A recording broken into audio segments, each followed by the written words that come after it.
ఎవరు కావాలండి? వీరు మా అన్నగారు పురూరావు వర్మ గారు. ఏం కావాలట? ఇక్కడ వీరికి సమవయస్కురాలైన వధువు ఉందని తెలిసి పెళ్లి చూపులు చూసుకోవడానికి వచ్చాం. అలాగా ఉంది. రంభని ఓ వృద్ధకన్య ఉంది. అమ్మాయి పేరు రంభట. రంభ? శభాష్. అసలు ఇంతవరకు వీరు పెళ్ళెందుకు చేసుకోలేదు? 10 ఏళ్లకు సంబంధం చొప్పున ఇప్పటికి 4 సంబంధాలు చూశారండి మా అన్నగారు.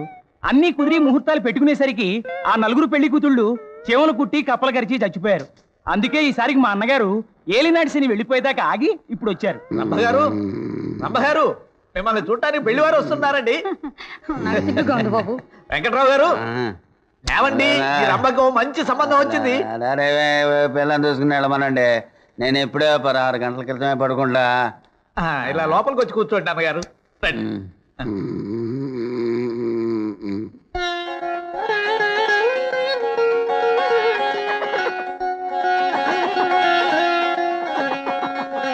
అక్కకు కూడా ఆయన నచ్చారు సార్. ఇంకా గ్యారంటీగా వాళ్ళ పెళ్లి జరిగిపోతుంది.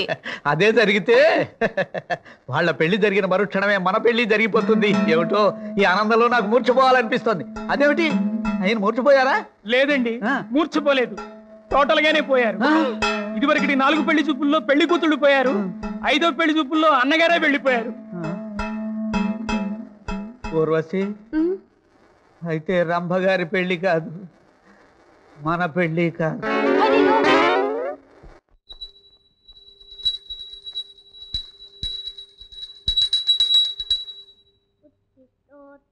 గోవింద ఉత్తిష్ట గరుడధ్వజ ఉత్తిష్ట కమలాకాంత త్రైలోక్యం మంగళం కురు. ఎవరమ్మా అంత భక్తిగా పాడుతుంది? ఏమోనన్నా? గరుడధ్వజ ఉత్తిష్ట కమలాకాంత త్రైలోక్యం మంగళం కురు. మాతః సమస్త జగతాం మధుకైటభారే పక్షో విహారిణి మనోహర దివ్యమూర్తే స్వామిని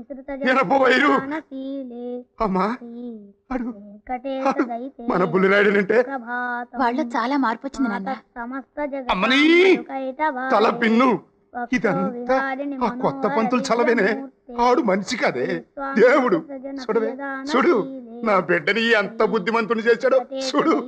ఆ దొంగనా పేటకి ఏమిచ్చి రుణం తీర్చుకోగలనే? పంతులో, నీ చేతిలో నా పుస్తకం, నా బిడ్డను మార్చేసావయ్యా. అది శుభ్రంగా బొట్టెట్టుకుని సుప్రభాతం చదువుతుంటే చూడటానికి నా 2 కళ్ళు సాలేదనుకో. ఇదంతా నీ గొప్పతనమే పంతులు. నీ జేబులో నా డబ్బు ఇది ఉంచుకో.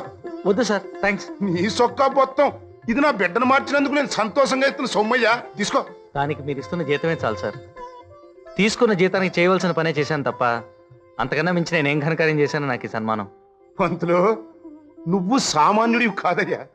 ఈ రోజుల్లో ఎంత నీతికి నిలబడే మడిసేవుడు ఉంటాడయ్యా. నీ బూట్లో నా కాలు. శబాస్ పంతులు, నచ్చావయ్యా, నాకు బాగా నచ్చావు. రే అది తీసుకెళ్ళి పంతులు గారంటే అటండి.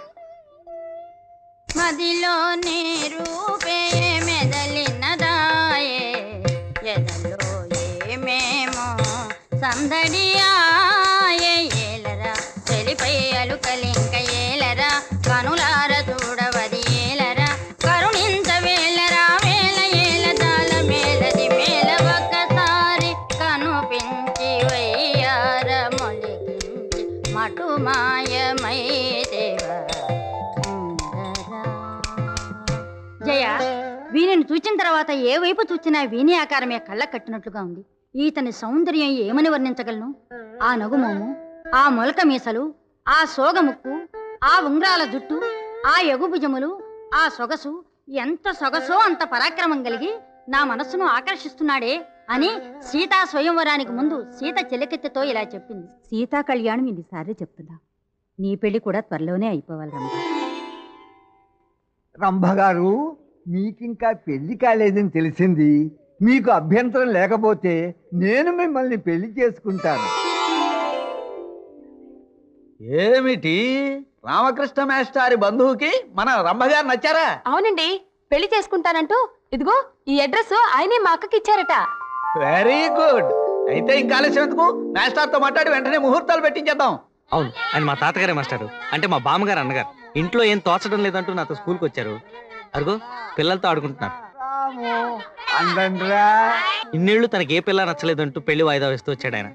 ఇప్పుడు ఊరసి గారు అక్కయ్య గారు ఆయనకు నచ్చారంటే మనకు అంతకంటే కావాల్సిందే ఉంది మాస్టారు. అలాగే పెళ్లి జరిపించేద్దాం. తాతయ్య అమ్మయ్యా, ఇన్నేళ్లకి మా సమస్యకి సమాధానం మీ తాతగారి రూపంలో దొరికింది మాస్టారు. నా ఈడు వాళ్ళంతా తాతలైపోతున్నారు, నాకు ఇంకా పెళ్ళే కాలేదని చాలా ఫీల్ అయిపోతూ ఉండేవాడిని నేను. రంభగారి పెళ్లి, ఊర్వశితో నా పెళ్లి ఒకే ముహూర్తానికి జరిపించేద్దాం. ఏమిట్రా పిలిచావు బుద్ధులు? తాతయ్య, ఆవిడ నీ మనసు తోచుకున్న ఆవిడ చెల్లెలు ఊరసి గారు. ఆయన ఆవిడ కాబోయే భర్త మా హెడ్ మాస్టర్ శర్వలింగం గారు నీ పెళ్లి విషయం మాట్లాడడానికి వచ్చారు. అబ్బా నాకు సిగ్గుగా ఉందిరా. తాతయ్య గారు, మీకు నచ్చిన ముహూర్తం పెట్టించి నాకు చెప్పండి మాస్టారు. పెళ్లి కొడుకు వైపు నుంచి గ్రీన్ సిగ్నల్ వచ్చేసినట్టే. నాన్నగారు, ఎంత చల్లటి కబురు విన్నాను నాన్నగారు. మా జన్మలు ధన్యమైపోయాయి అత్తయ్య గారు. నాన్నగారు అగో, మొన్న మధ్య రామకృష్ణ మాస్టర్ని నాన్నగారు అన్నావు. అంటే ఆయన పెళ్లి త్వరగా అవుతుందేమోనని కాస్త మాట తూలానన్నమాట. ఈ క్షణం నుంచి మీరే నా గ్యారంటీ నాన్నగారు. మీ పెళ్ళైన మరుక్షణమే మా పెళ్లి ముహూర్తం. మీ కొడుకుని కోడల్ని తృప్తిగా దీవించుకోండి నాన్నగారు. ఈ పిల్ల ఎవర్రా బుజ్జిగా? పాల సపోటాలా ఉంది.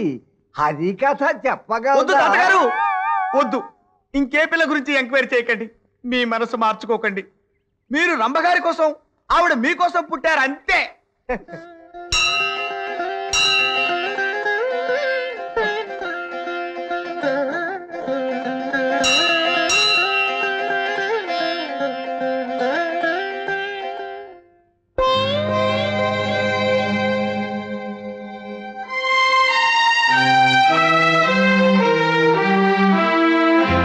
రాధగారు, నేను మిమ్మల్ని ఏమీ అడగను, ఇంకా జన్మలో మీకు కనిపించను. దయచేసి ఒక్క ప్రశ్నకు మాత్రం సమాధానం చెప్పండి. నేనంటే ఎందుకు మీరంత అసహ్యాన్ని పెంచుకున్నారు? ప్లీజ్ చెప్పండి. ఇక్కడ మీరు నేను తప్ప ఇంకెవ్వరు లేరు. చెప్పండి. పూజారి గారు, ఏమిటమ్మా?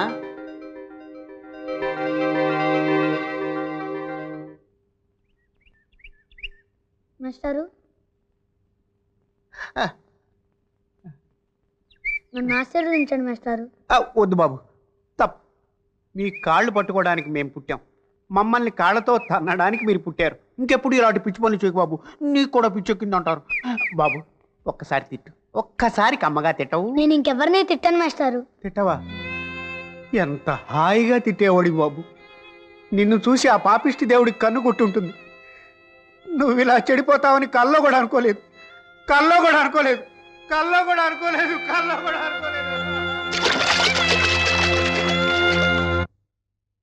కూర్చోండి. ఏం నావలమ్మా అది? అపార్థమా? చదువమ్మా. అపార్థం ఎంతటి అనర్థానికి దారితీస్తుందో దాంట్లో బాగా రాశారు. వాస్తవాన్ని తెలుసుకోకుండా మనం చాలా మందిని అపార్థం చేసుకుంటూ ఉంటామమ్మా. రామకృష్ణ మాస్టర్ని కూడా నువ్వు అలాగే అపార్థం చేసుకున్నావని మా ఉద్దేశం. నిన్న సాయంత్రం గుళ్ళో మాస్టర్ నీతో మాట్లాడటం, నువ్వు ఆయన అసహించుకోవడం మేమిద్దరం చూసామమ్మా. రామకృష్ణ మాస్టారు చాలా మంచి మనసున్న మనిషి, చీమకు కూడా అపకారం తలపెట్టిన వ్యక్తి. ఆయనతో నువ్వు అలా పరుషంగా మాట్లాడటం మాకు చాలా బాధ అనిపించింది.